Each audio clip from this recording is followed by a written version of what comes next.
اللہ کو کس نے بنایا؟ اللہ کو کسی نے بھی نہیں بنایا. یہ کیا سوال ہوا کہ کریٹر کو اگر کسی دوسرے کریٹر نے بنایا ہو تو اس کو کریٹر کو کہیں گے, وہ خود کریشن ہے. تو وہ خود بخود آ گیا. کہاں سے؟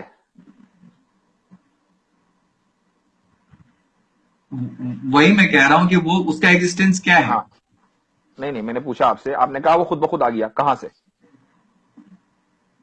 وہی تو میں آپ سے سوال کر رہا ہوں کہ وہ جو ہے, اگر آپ کہہ رہے ہیں کہ اس کو کسی نے نہیں بنایا تو اس کا مطلب ہے کہ وہ مطلب خود بخود ایگزسٹ کرتا ہے اور اس کو جو ہے کسی کو مطلب خود بخود ہے وہ.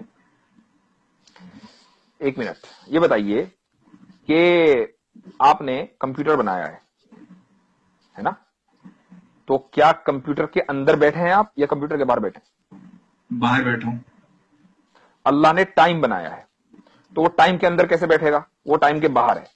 اللہ نے اسپیس بنایا ہے, یہ جو پورا مکان ہے, پورا یونیورس ہے, وہ یونیورس میں کیوں بیٹھے گا؟ وہ یونیورس کے باہر ہے. تو جب وہ ٹائم بنانے کے بعد ٹائم سے باہر ہے تو آپ اس کو یہ نہیں کہہ سکتے کہ وہ فلاں ٹائم میں تو تھا, اس سے پہلے نہیں تھا. ٹھیک ہے. جب کمپیوٹر بنانے والا کمپیوٹر سے باہر ہے تو ٹائم بنانے والا ٹائم کے اندر کیسے ہوگا؟ ٹھیک ہے, تو بٹ اس کا بھی تو ایک ٹائم ہوگا نا, اس کا بھی تو ایک اسپیس ہوگا جس میں وہ ہے.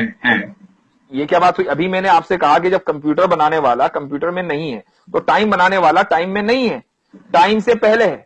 اور جب اس جو ٹائم, آپ اس کو یہ نہیں کہہ سکتے کہ بھئی اتنے ملین سال پہلے اللہ تعالیٰ تھا, اس سے پہلے نہیں تھا. چونکہ جب آپ کتنے بھی پیچھے جائیں گے, آپ ملین بلین ٹریلین زلین چلے جائیں, وہ ٹائم ہے. اس ٹائم کو بنانے والا اللہ ہے. تو جو بنانے والا ہے ٹائم کا, وہ کبھی ٹائم میں نہیں ہوگا بلکہ ٹائم کے باہر ہوگا. اور جو ٹائم کے باہر ہوگا آپ اس کو ٹائم سے جج نہیں کر سکتے. اس لیے آپ یہ نہیں کہہ سکتے کہ اللہ کب آیا, چونکہ جو کب کا سوال ہے یہ اس کے لیے ہوگا جو ٹائم کے اندر ہے, نہ کہ اس کے لیے جو ٹائم کے باہر ہے. تو مطلب کچھ ایسی چیزیں ہیں جو خود مطلب ہمیشہ سے رہ سکتی ہیں, وہ ہمیشہ سے ہیں, یہ آپ کا کہنے کا کچھ ایسی تاتپریہ چیز نہیں, صرف اللہ. کچھ ایسی چیز نہیں, صرف اللہ, صرف کریٹر.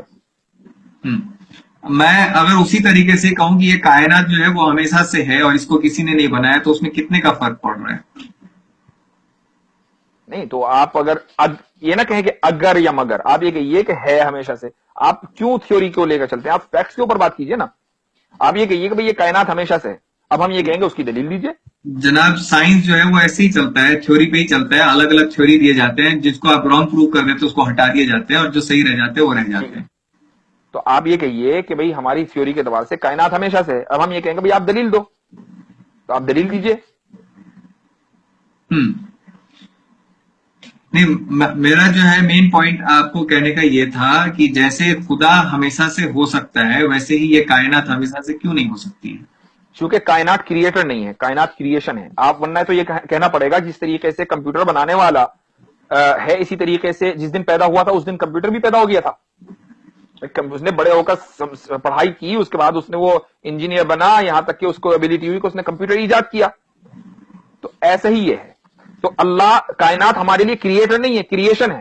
اس کے لیے ضرورت ہے کہ ایک ٹائم سے وہ شروع ہو. ٹھیک ہے, ایک ٹائم سے وہ شروع ہوگا اور اسی کو ہم کریشن پوائنٹ کہیں گے. اللہ کریٹ ہے, وہ ٹائم باؤنڈ نہیں ہے.